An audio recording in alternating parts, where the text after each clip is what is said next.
recording, okay? Okay, we have started. Okay, welcome to week 12.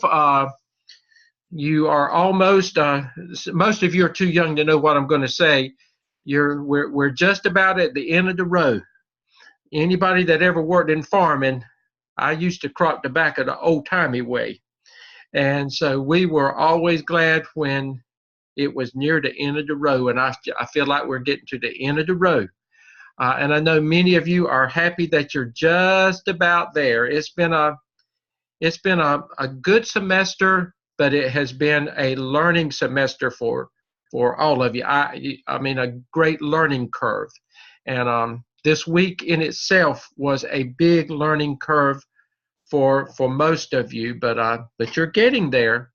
I do want to say, I know that in your mind, you probably said it out loud, but in your mind at least you thought, man, that man is pushing me too hard, or they're pushing me too hard, or whatever. And I got some emails that said, you know, I thought we had 2 weeks. Well, you did have 2 weeks. But I want you to think about it. We talked about last week, and I'm not going to spend a lot of time on this. We talked about last week. Many of you were on spring break, and that I said we would work with you if you communicated with us about about the things that you did. But now you think about this. You think about if I had said, okay, we're going to put this thing off for 2 weeks or whatever, you think about where you would be. And I know human nature would have set in, and what you have already accomplished would not have happened. So this was by design. I pushed you hard, or we pushed you hard, simply by design, because we knew what was ahead of you. So if you got those, and I can only speak for myself, the emails you got back from me, or the comments you got back from me, it was to push you because of what we're going to be presenting this evening. I'm going to very quickly show you. Let me hide the thumbnail so I can show you this. This is week 12, and again, case study 2 is going to be due this Sunday night, so it's going to be somebody in your Zoom group's responsibility for taking the lead to be the Zoom master, and to set up a time that your Zoom team's going to come together after you have read your scenario, after you have responded to your questions and things. Then you come together and then you do your scholarly discussion based on the results of your answers or your responses to the case study. Again, remember that this case study is aligned with the APTEL, and again, everything that you need is going to be in Blackboard, and you will find it under case study materials. Everything that you need for case study number 2 is under case study materials. You will follow the same format that you did last time, so please be aware of that. I'm not going to spend any time on that. Dr. Stedman, can I interrupt you there? Sure, yes.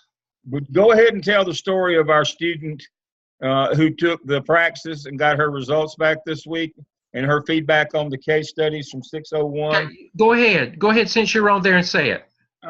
I want to encourage all of you to spend some quality time on these case studies. The reason we put these 2 in, and Dr. Stedman worked so hard on those, is those mirror the questions you're going to have on the praxis. If you're a South Carolina person, you're going to have to take the praxis to get your license in South Carolina. You'll get your North Carolina license with the portfolio. You'll then take that North Carolina license and apply for a reciprocal license in South Carolina, and you'll have to take the praxis. Please remember, if you look at the scale handbook and the grading rubrics for all of these, for all of our activities, you'll notice that they are aligned with all the standards, the national standards, the ISTE standards, the PEL standards, standards for North Carolina school administrators, and one with the CATE standards. So we align all the things that we do in the evidence artifacts with standards so that you'll be able to answer all the questions. And then the scenarios that they give you on the praxis, that's what the case studies that you're doing address those. And so we had another student this week who came back and said, I passed the praxis with flying colors because the data dives that they gave me and the work that I had to do on the praxis was exactly what I'd done in the case studies. And we said, well, no wonder, because that's what they were designed to do. And so make sure you spend some time on those case studies because they will really help you when you take the praxis. And you don't want to be the first Gardner Webb student not to pass the praxis. We're 100% so far on all the students we've had over the last 2 years from South Carolina, and that would be in the hundreds. All of them have passed the praxis. And part of that reason is for the preparation that these folks are doing with you every week. So I'll go off now, but thank you for all that you do for these folks, and work hard on those case studies. Okay, thank you, Dr. Lamb. Again, the case study, and then a reminder, the APTEL Task 2 revision.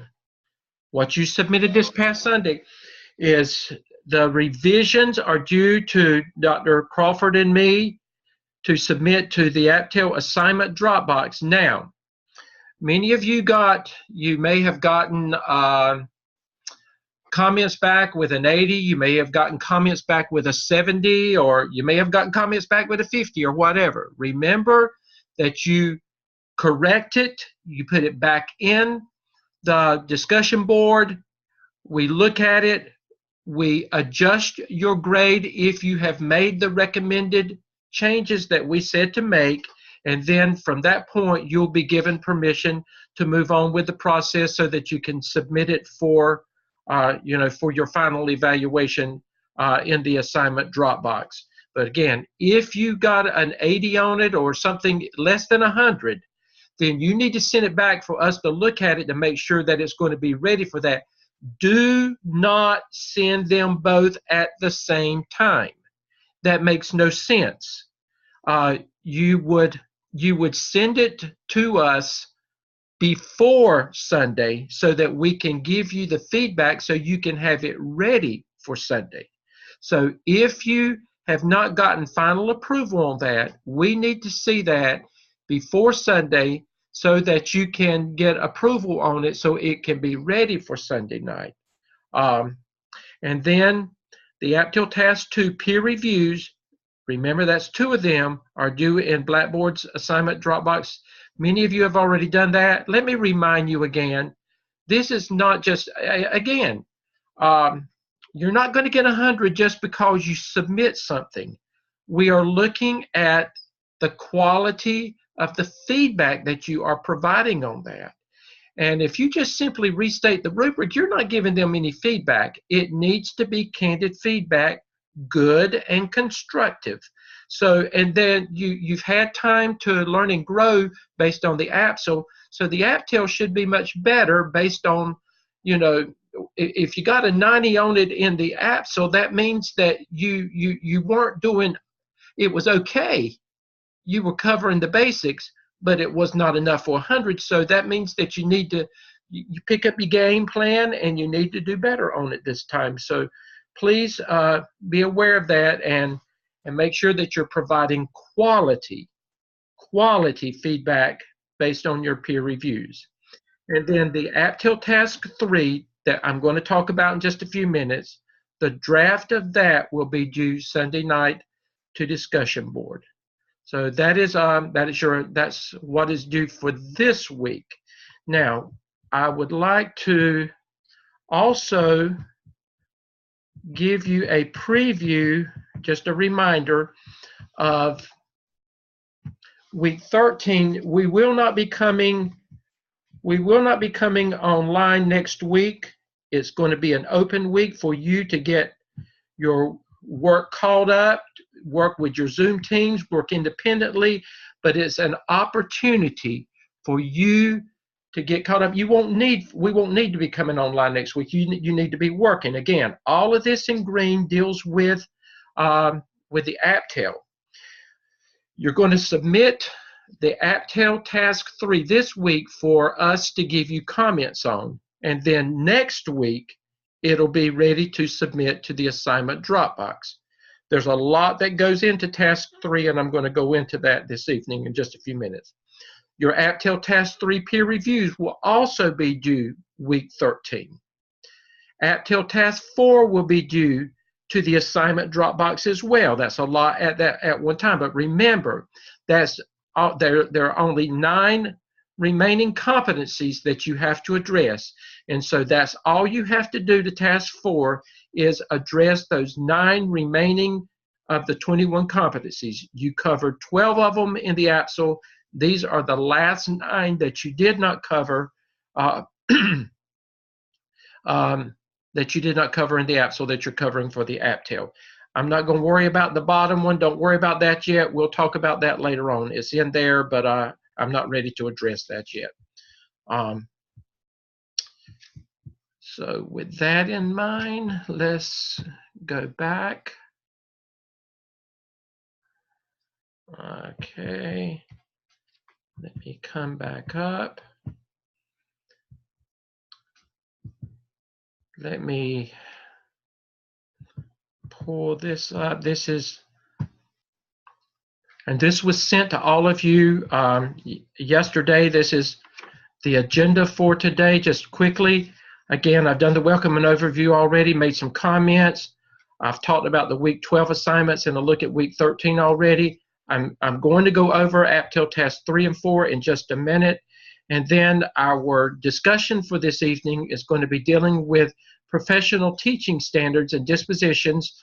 I'm going to do a brief introduction, and then our experts are going to be talking about the 6 standards based on North Carolina's professional teaching standards, and they're going to make reference to South Carolina Professional Teaching Standards 4.0 as well, how they align with them. So that is where we are with the evening's schedule. Let me see if I can get this to go back.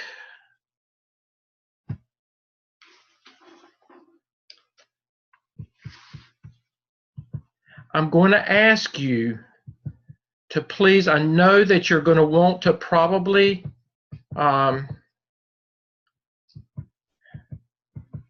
some questions, but hold them unless it's just urgent. I'm going to ask you to hold your questions until I get through discussing with you the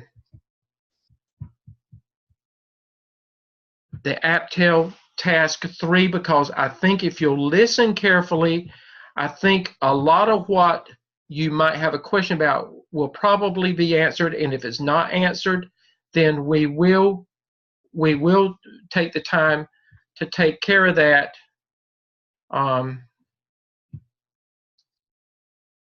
when we get through. Just remember, with the APTEL, remember the whole APTEL process. You've been dealing with teacher empowerment and teacher leadership in your school. That's the whole concept behind this evidence. And when we get to our dispositions and our teaching standards tonight, they're going to talk with you, and you're going to see how all of this relates to what you will be doing as an administrator. You're not to think as a teacher. They're going to present these standards, but you're not to think of them as a teacher. You are to put on that thinking cap, and you are to be an administrator, and this is how you would address and look at things as an administrator. And I want you to see how all of that aligns with what you have been doing with the APTEL and what you're going to complete doing with the APTEL. Very quickly, you know, in Task 1, you know that you did research. The candidate, you did a literature review on those best practices as it relates to teacher empowerment and leadership. In Prompt 2, remember, you had to create a checklist, and the checklist was based on when you went into the classroom, you know, what were you seeing, what do you see when you go into the classroom, and then you did a survey, what kind of empowerment activities, or what kind of involvement did teachers have outside of the classroom to prove that they were growing as leaders in the school? Okay. Then when you got to task 2, which that is the feedback that you got this past week. If you remember, prompt 1 in task 1 and prompt 1 in task 2, it was the very same bullets. But in task 1, remember, you were talking about the research. In task 2, you were taking those same topics, and when you did some of you may be still completing that, but many of you have very successfully done this. You went into your school and you spent 5 days of observing in your school, asking questions in your school, really getting involved in, you've done quantitative, you've analyzed quantitatively, you've done qualitative research by asking questions and getting responses back on things. But it was the same areas. Actually, what you were doing is, this is what the research says in task 1. This is actually what it looks like in my school. And then in prompt 2, you took those 2 instruments and you analyzed it. Okay, this is what it looks like graphically. This is what it looks like in my school as it relates to the survey questions that you ask. This is what it looks like with the walkthroughs that I have done. And again, you should have evidenced in there that you had spoken with your administration, gotten some feedback on them. Remember what, you would ask questions. What does it look like when you do walkthroughs in the school? What do you perceive as our biggest problems or our areas of concern? But you're gathering data. You're pulling stuff together that you're going to have to use. And now that brings us to task 3. Now some of you are still completing this, and you don't have time to waste. Remember, you cannot put this on the back burner. That's why you have been pushed. Those 5 days are very, very important. And when we look at this, we also need to see evidence that you've talked to the administration, and we need to see evidence that you yourself have been involved in the walkthroughs and, your candid feedback on things. Okay, task 3. Again, I want you to pay close attention. Everything that you've done in task 1 and in task 2 will be used in task 3. I'm not going to insult your intelligence, but I'm going to read what it says up there with the description. The candidate will assemble, and you may have the same team that you started out with. You may have a new team. I don't care. But you will assemble and you will lead a team. That means that when you respond in task 3, it's not going to say the candidate did. The candidate did. It's going to say the candidate and the team. You should consistently refer to working with that team in task 3. The candidate will assemble and lead a team of colleagues to develop. You're going to develop a teacher empowerment leadership growth plan. Again, empowerment leadership growth plan. And guess what? To be presented. That means you got to do something to the school improvement team and or school or unit administration.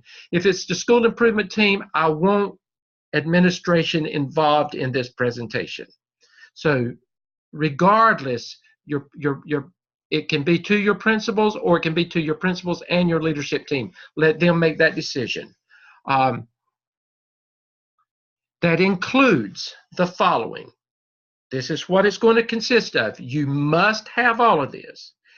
When you do that presentation, you're going to report out on best practices. When did you do best practices?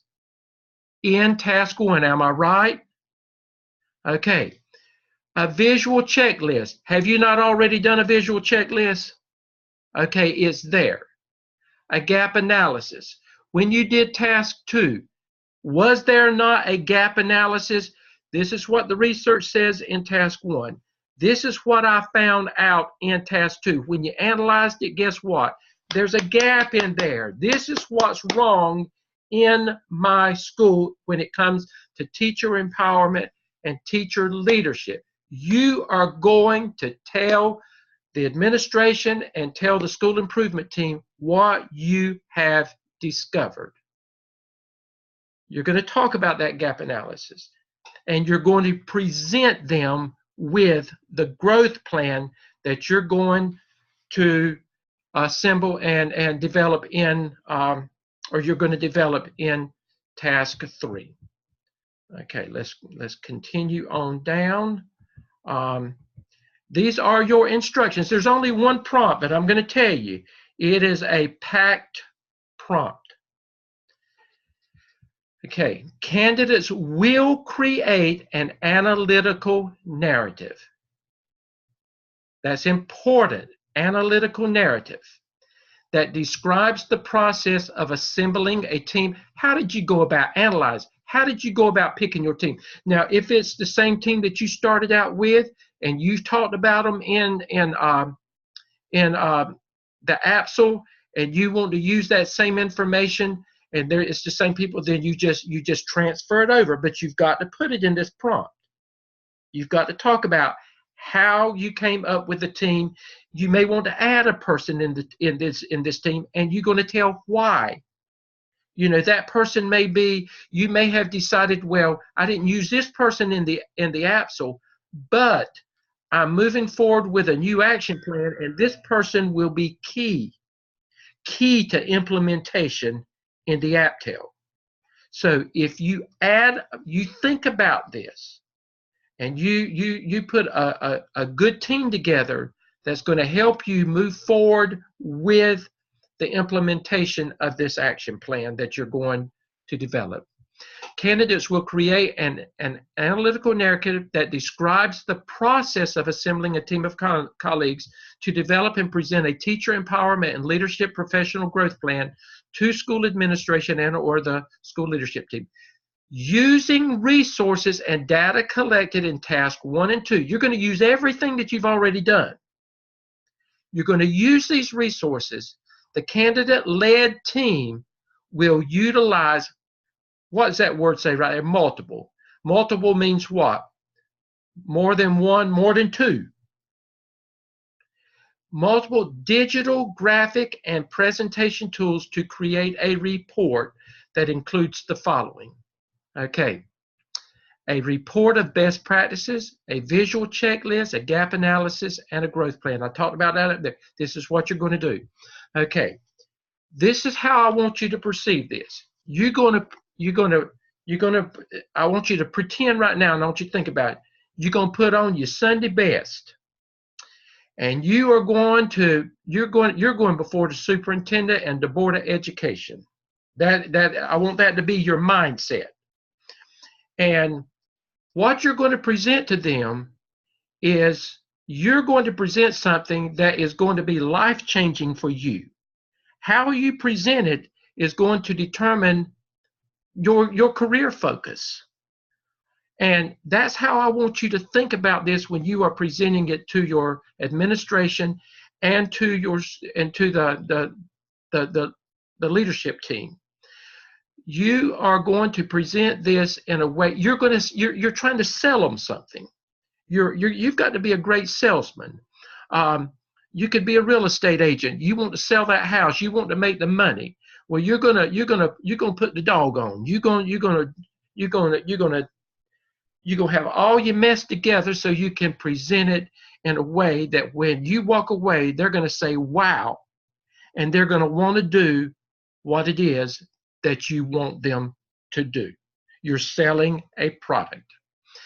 Now, when you present that, again, now it can be in and I'm going to use probably the most basic form of digital presentations now, and that is a PowerPoint presentation. But even with PowerPoints, there's so many things that you can add to that. You want it to be in such a way that even with your presentation, they're going to look at the skills that you are using in that presentation, and they're just going to be just drawn away because of how professional you are presenting what it is that you're presenting. But again, when you present, you're going to take everything from task 1 and task 2, and you are going to put it in a presentation. All of that, there was a reason for doing all that. You're going to put it in a presentation form now, and you're going to present to your, this is what the research says. But now when I went into task 2, when I actually did the walkthroughs, when I actually got my surveys back, this is what I found. This is actually what is happening in our school. You've got to be very candid with them. You've got the proof. The proof's in the pudding. You've got it. So that's your presentation. Now, all of this in yellow. Now, you see there's 1, 2, 3, 4, 5, 6, 7, 8. There's 10 bullets right here. And remember, we said that if it's highlighted in yellow, that means you got to do what? You got to write something. You got to do narrative work there. Okay. So before you can actually show your growth plan, you got to talk about it. Okay, so a vision for positive school environment. You are going to talk about narratively a vision for positive school environment for your school. For your school, narratively. Then you're going to documentation to support the identified needs. Now, you're not going to identify those needs by yourself. That's why you got a team. You're going to lead them, but all of this is you and the team that come up with all of this based on what you found in task 2. A list of strategic indicators of success, and you can see all of this. It's the same thing that you have done already in the APSO. It's just you're dealing with teacher empowerment and teacher leadership now. Now you're going to write about it. All 10 of these areas, there needs to be a heading, write about it. Heading, write about it. Heading, write about it. 10 times. Then once you write about it, then guess what you get to do? You get to take that same template, and this is an example.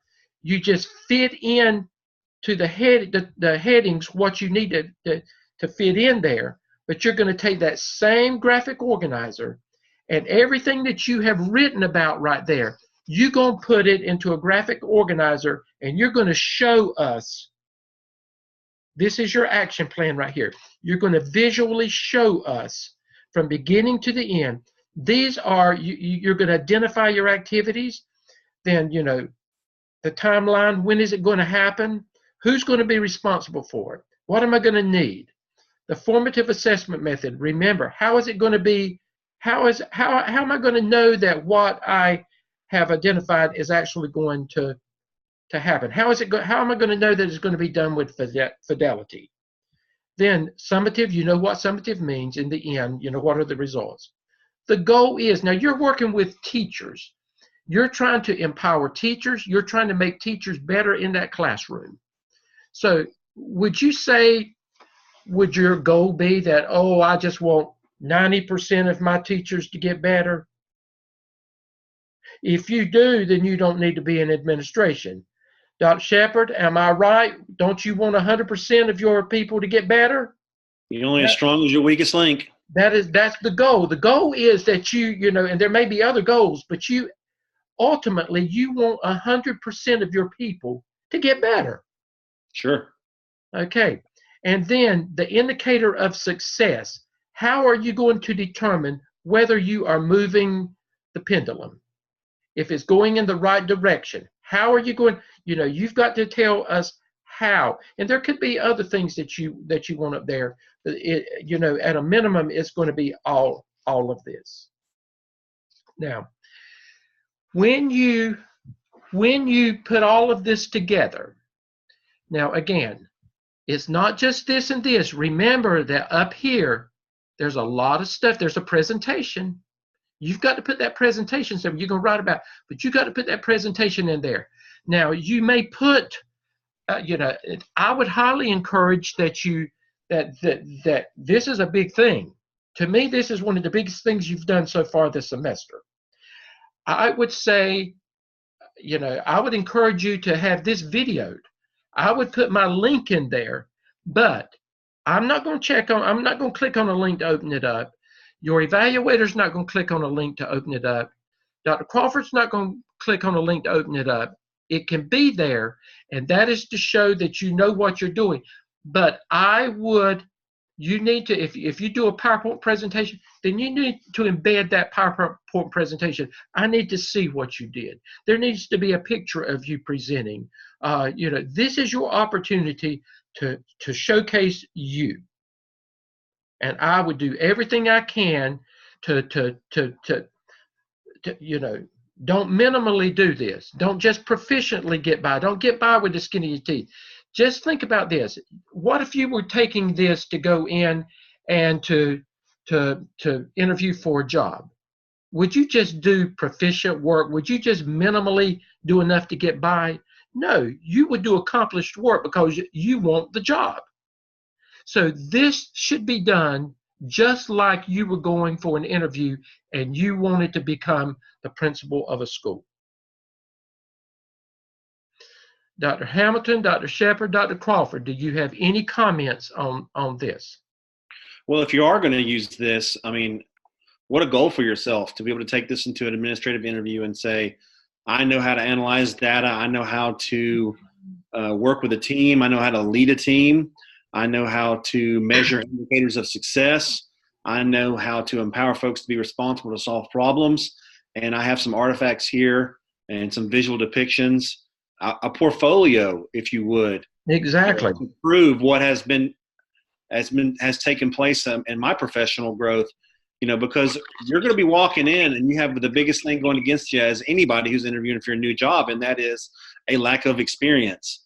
And what you're taking with you are evidences and artifacts that you have experienced and what you've done, which is the wonderful thing about the clinical approach to this program is you are getting your hands dirty right now. That's right. Thank you. Anything else from anybody? No, it's also just part of the job that you are doing, and being able to analyze data and know and be able to demonstrate that you know that is also part of the basic principal interview process that you'll face as well. So, just kind of you're being thrown into the deep end of the pool, and now it's time for you to figure out how to swim.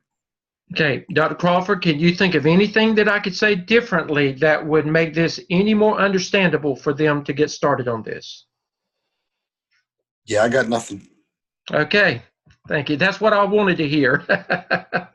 And then let's go ahead. Task 4, again, it's there. These are your 21 competencies. Remember, you have to address 9 of these 21 competencies because you have already done 12 of the 9 that you have not addressed are to be addressed in task 4, and that's all you've got to do to task 4. I think that I've given you the ammunition that you need to move forward. I don't see why you cannot do, and I expect to see some of the best task 3s that I have seen in the 6 years that I've been doing this program. I expect to see that from this group of students. I know that it's there in you. I've seen what you've done already, and I know that you can do that. So I'm expecting to see nothing but exemplary work from every one of you. Okay? Let me hope that I don't mess this up now.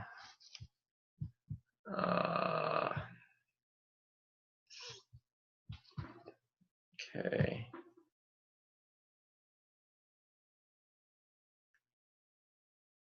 Okay, one more time. There we go. I didn't mess up, Dr.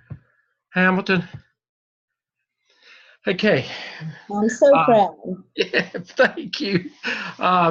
This evening, our experts are going to be talking about teaching standards. Now, you will find in your under week 12, you will find the North Carolina Teacher Standards and then the South Carolina Teaching Standards 4.0. And they're aligned to the North Carolina standards. Actually, I think the North Carolina standards, I'm just going to very quickly, because I don't want to take. I want you to look at what North Carolina says. It says for every student in North Carolina, a knowledgeable, skilled, compassionate teacher, a star in every classroom. Now, whether you're in North Carolina, you're in South Carolina, you're in Virginia, in Timbuktu, that should be the goal of every administrator. That's what you want working in your classrooms. Now, you will also see that it talks about a new vision of teaching. And this is there for your perusal, but I want you to look at what it starts out with. Well, first of all, it says the different demands on 21st century education dictate new roles for teachers in their classrooms and schools. The following defines what teachers need to know and do to be able to teach students in the 21st century. Now, again, our experts are going to talk to you not as teachers this evening. They're going to address you from the role of an administrator, because that's how you look at it. Your job is to recruit the best teachers that you can find to put in that classroom, and sometimes you're going to go in schools and you're going to inherit teachers that may not be the best. Your job is to try to get them from where they are and improve them. And the whole process of the APTEL is to provide you with the tools that will help you when you become an administrator to be able to go into that school and to know what it is that you've got to do to move a teacher from point A to point B and to improve quality instruction in that classroom. And one thing I want to point out, look at the first one.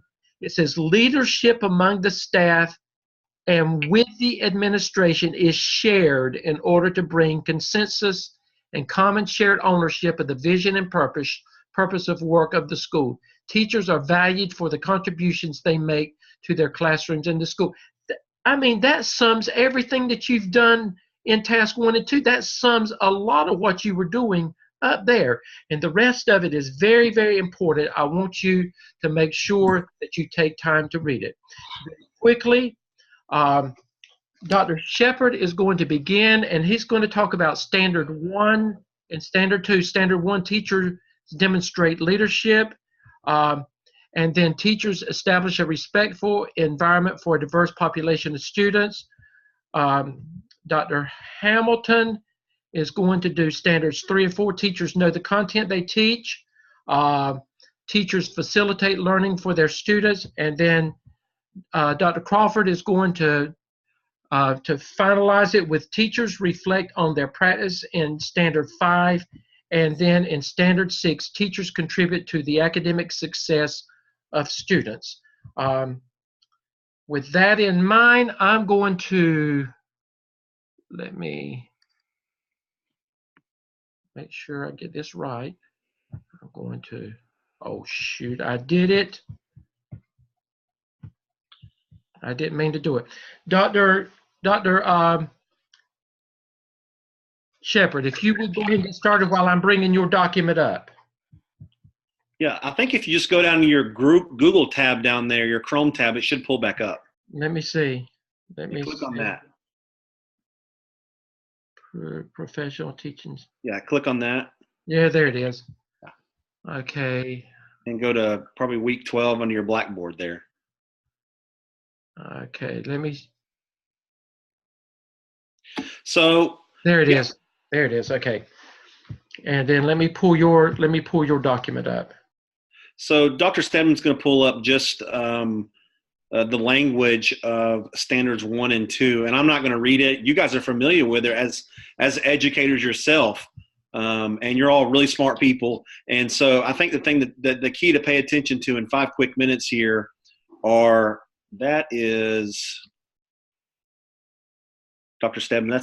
That's not the document. I'm sorry. That is what. That's NC Star. I'm not sure. Okay.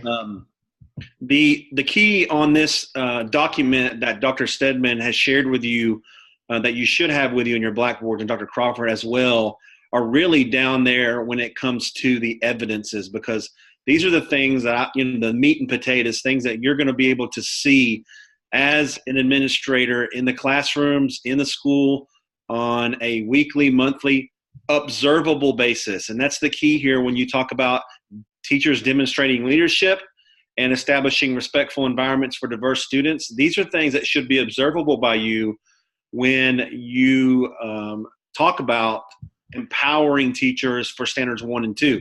So leading in their classrooms, what does that look like when you talk about empowering teachers to lead in their classrooms? Are they teaching post-secondary skills? Are they ensuring that students graduate? How are they doing that? Are they using multiple sets of data and multiple sources of data to contribute to the learning process and also to contribute to those students graduating high school? It's going to be a little different for you when you look at it at an elementary level, but that comes down to elementary, middle, high. What is the classroom culture and climate? That's teachers leading in the classroom, making adjustments each year.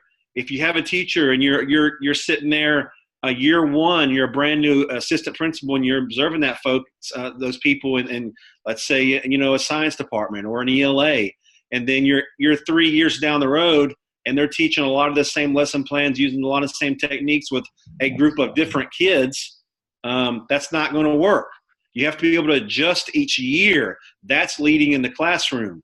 And just because you're teaching the same content areas, you're not teaching the same kids. And each group of kids needs a different thing. And so making adjustments is an evidence that you can see it's very observable. Working collaboratively is a big part of Standard 1. Providing input to the administrative staff, working as part of the school improvement plan, not only being and serving a part of the school improvement team, because not everybody can serve on the school improvement team, but something that's very observable in classrooms and that you can empower teachers to have is to make sure that they are initiating the goals and the steps of the school improvement plan and taking part in those initiatives across the building. And so contributing in those ways doesn't necessarily mean you have to serve on a select committee or a team. You can be a part of initiating that through giving input and making sure that gets enacted in your classrooms, in those hallways, in those PLCs. And those are things that you can hear and see on a daily, weekly basis. Another big part of Standard 1 that's observable is advocating for schools, participating in the implementation of initiatives.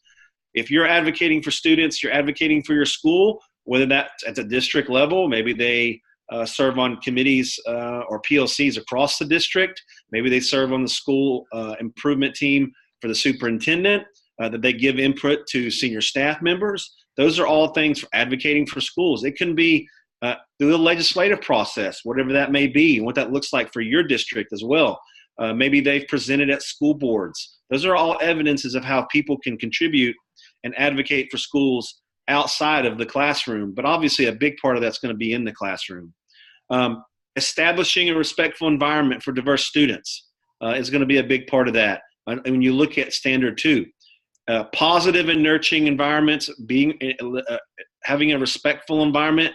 The key to Standard 2 that's empowering as an administrator and that you want to talk to your teachers about is really for all students. And that's a real big key, because as you look at data and you have in your gap assessments, you're analyzing data that breaks down students to varying levels by race, by gender, by multiple ways, and disaggregating that data.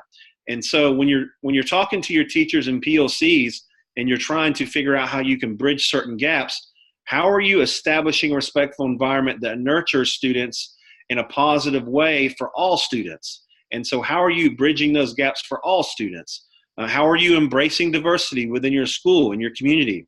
How do you understand aspects of culture and race and how it impacts? Those are questions and conversations that you want to have. And if there's a point you can take away from this, and this is just a pet peeve of mine, it's not necessarily the standards here, and it's not necessarily the instrument that you can use and have that conversation, but it is the conversation itself and the feedback that takes place afterwards. When you talk about empowering teachers through these standards and helping them lead, it's the conversations that take place and the questions that you can answer and what they can share with you about the profession and what goes on in the building every day that's really going to help move your school forward, and it's really going to help move them forward as an employee and as a leader. How do they maintain high expectations for all students? Developing positive relationships, a big part of standard 2 there, if you look at section C and D there. Are they, again, adapting their teaching, and are they working with families, building a communication log, providing that to you, keeping that, building partnerships, not only within the school community. So you're talking about teacher to teacher. It could be one cross-curricular partnerships. It could be high school to middle school, so vertical alignment. It could be elementary school to middle school, vertical alignment. It can be across the district itself, building partnerships. That's a big part of standard 2 about building an environment for diverse students. It's partnerships, it's collaboration. Standards 1 and 2 collaboration is key here. That's a home run for standards 1 and 2. If you can observe collaboration between your folks and empower them to collaborate with one another, then they're going to be knocking off those other check boxes along the way. Developing respectful, diverse learners, contributing to an environment, working on school improvement team, school improvement plan. Those are all collaborative activities. And you think about what Dr. Stedman said, just looking at the standards there, North Carolina, South Carolina, it is about shared leadership and empowering. And so collaboration is going to be key there. And once you dive into that document that I shared with you, you'll be able to see examples of those evidences at the bottom down there. And you can say, what does that look like? Your folks are only going to know what it looks like if you tell them what it looks like. And so be very clear about what it looks like for you. And Dr. Shepard, if you'll resend that document, somehow I got the wrong one in there, I will make sure that the correct one is in there tonight, and I'll send it to Dr. Crawford as well to put in his 2 classes. I apologize for that. Okay, great. Okay, Dr. Hamilton. Hello. So the first thing I think that Dr. Stedman's going to pull up maybe. I hope I got the right one. Let's see. I look at you perfect. And so I wasn't that familiar with the South Carolina standards, so I read over those when Dr. Stedman sent those. I just made that little chart at the top. I just felt like, as has already been previously mentioned, that they were very aligned, which is a thing that makes it feel like both states have reliable documents. So I just sort of made that little comparison chart at the top. So I'm going to focus on standards 3 and 4 of the North Carolina and South Carolina instruments. So standard 3, and again, I'm not going to read those to you, but they're right there. So in North Carolina, it's the standard, and then it's the element. So North Carolina standard 3 is there, and then that aligns with the South Carolina standard of planning. And it's all about knowing your instruction, knowing your curriculum, having your curriculum listed in your standard, in your lesson plans, and having those things listed there. So you really have to have a working knowledge as a school administrator of the standards of what your teachers are teaching. You have to be able to discern if the teacher is demonstrating an appropriate content knowledge in their area. There's been more than once that I've heard a teacher teaching something incorrectly, and then you have a decision to make when you see that happening. Sometimes the teachers don't even know that what they're saying is wrong, because you don't know what you don't know. So sometimes, and hopefully rarely, you have someone who just isn't putting forth maybe their best effort. And if you aren't paying attention to those details and sweating the small stuff, that can be glossed right over in front of you, and you will never be the wiser. And I'm not a turn your lesson plan in kind of principal, but we do use a thing called Plan Book online. Maybe some of you use that as well. So when I walk around through my school, I have my iPad and I have my teacher's lesson plans at my disposal. So when I walk in, and as long as I can connect to the internet, which I usually can, all I have to do is pull up Plan Book and I can see what the teachers have planned. I can see, first of all, if they have plans, and secondly, if their plans are really aligned to the curriculum, and then if what they're doing is congruent to what those plans are. And that's been very pivotal. And I cannot overstate enough how important it is to just look and see, do they have plans? And are their plans actually aligned to your state standards? You'd be surprised at how many people don't. You'd be surprised that even when they know you're checking, that sometimes they don't. And then one time, years ago, I even had someone who, this was back in the day when the standards used to be in a notebook on the shelf. I had an assistant principal at the time, and I'd say, just make sure you check their plans, make sure you check their plans. So she said, oh, I observed such and such, and she had a pretty good lesson. And I said, well, did she have plans? Yes. Did she have her objectives listed? Yes. What was her objective? 1.7. Well, what is 1.7? She said, I don't know. I said, well, let's pull that off the shelf. We pulled down the shelf. There was not even a 1.7. So she went back to the teacher, and she said, you have 1.7 listed, didn't have it written out, just had a number. And the teacher said, well, no, I don't really know what that is. I just wrote something down because I knew you wanted something written down. I'm telling you, I cannot overstate enough, follow up with that, because that's pivotal. If they're not teaching what they're supposed to be teaching, or if they don't know what they're supposed to be teaching, that is like the bottom of the structure for you. And if that foundation is not there, then you're going to have issues in your school. So I know that sounds horrible to say all that, but it's true. You'd really be surprised. And then, of course, some evidence artifacts are listed there. That came straight from the teacher evaluation instrument about that for Standard 3. And then Standard 4 is really facilitating instruction in North Carolina.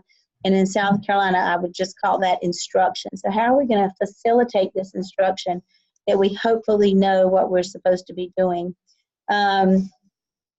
I would just say that this is truly just the implementation of those best practices to facilitate the learning of the standards. And this is why you have to be so familiar, first of all, with your standards, but also with the best practices that you have been researching and you have been working on with your school, so that you can monitor for the consistent implementation of those best practices on a consistent basis in your school.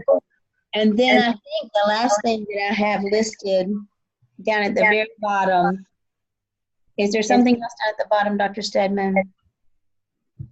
Yes, and that's directly from the North Carolina Principal Evaluation Instrument. And that is just simply Standard 4C from the principal instrument about what you as a principal in North Carolina are responsible for the teacher and a staff evaluation. So beyond just the legal observation requirements, performing formal feedback to help instructional practices, evaluating teachers in a fair and equitable manner, using multiple assessments to help evaluate teachers, using the results of evaluation to help improve instructional practices, and then taking this information holistically to guide professional development practices in your school. So all these things that you're doing really do tie together and really are applicable to the principalship in real life practice. Okay, thank you. And Dr. Crawford? Good evening, everyone. I am started, and I will pull yours up while. So while he's pulling that up, again, Standard 5 talks about talks about reflecting on their teachers reflecting on the practice, and then which one of these do you want first, Dr. Crawford? I'm sorry. We're going to do, so the first one we're going to do is the, hang on a second, let me move this. Stop. First thing I want to do is the EVAS VAD data review. Okay. So, I'm sorry. Again, whenever you go into the teacher evaluation instrument, it has a lot of the artifacts already listed for you. You can peruse those at your leisure. But Standard 5 really speaks to getting teachers to think about their teaching and think about what they're doing and why they're doing it. So I want to piggyback off something Dr. Shepard said earlier when he said, you know, we do this in a high school, but it may look different in elementary and middle school. Well, I've had the advantage of doing all three, and I can tell you it's different, but it's still really the same. So even in elementary school, I really impress upon my teachers that we have to start talking with kids about high school graduation now in kindergarten. If you're waiting till ninth grade to start talking about the importance of high school graduation, it's already too late. The last research I read was that a student that has made the decision to drop out has made that decision in the winter of their 8th grade year in school. So it's much as it's different in the conversations that we have, but the structure is actually still the same in what we have to do.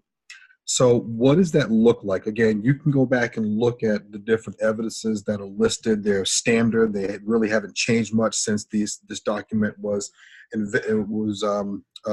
constructed. But so this past year, what I wanted to do was make much better use. So going back to standard 5 with reflecting on your teaching skills, there are a number of ways to do that. And so this year, what I came up with is I really wanted to focus in on what do we do with that EVOS data. Now, the downside to EVOS data is that it's autopsy data, and there's not much you can do about it when you get it because the kids are already gone, they've left you, but it can give you really good insight if you know what you're doing, if you know how to read it, and if you really take the time to get in and dig into what the EVOS data is telling you. And so this first sheet I have listed for you to look at is a way for you to have conversations with teachers around their EVOS data. What my plan is, so I did all this when we got the EVOS data, which always comes late.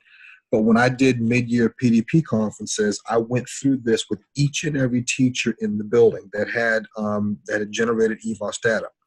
We then completed this, we put it in their PDP, but then we will then use the information from this to generate their beginning of year PDP for the coming year. So not only did you take a deep look at the data, but now you're going to use what that data is telling you to really do a dive on what you should be doing differently for next year. So just real quickly, I had a teacher who I went over this with.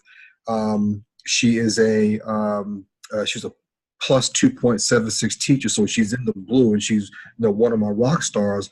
But when we looked at her data on the right side, which is the highest level kids, that data was actually negative 1.21. So her highest kids had the lowest growth. And so we were able to have that conversation about some things that we need to do to make sure that all of her kids are getting the kind of growth that got her an overall growth score of 2.76. Which, and if I can do an aside right quick, ladies and gentlemen, do not be afraid to find things to give constructive feedback even to your highest performing teachers. Believe it or not, they want it as badly as you have to give data to your teachers that may be struggling.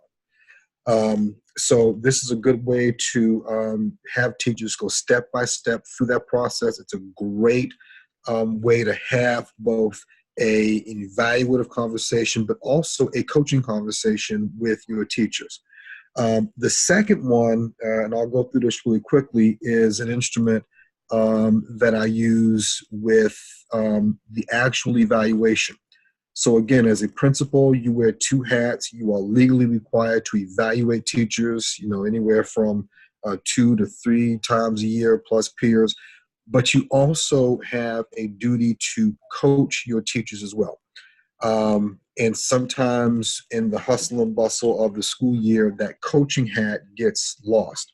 You had the second one, Dr. Oh, I'm sorry. I'm sorry. I heard you mention it, but I didn't know you were ready for it. Okay. Yeah. And so with the second document, ladies and gentlemen, I will email this. I email this document out to teachers at the beginning of the school year. It's the observation reflection sheet. And the idea is when you conduct an observation of a teacher to actually get them to fill this out on the day of that lesson. One of the things I've learned over the past couple of years that if you want to really engage in a more coaching model with your teachers, then the person doing the most talking in an observation or the post-observation conference actually should be the teacher. And sometimes that's counterintuitive. You evaluated, you want to go and tell them this is what was great, this is what could be tweaked, and this is what you need to just change altogether. But if we want teachers, again, to go back to the whole point of this, that whole reflective model, this is a good way to do this with an observation that you've done.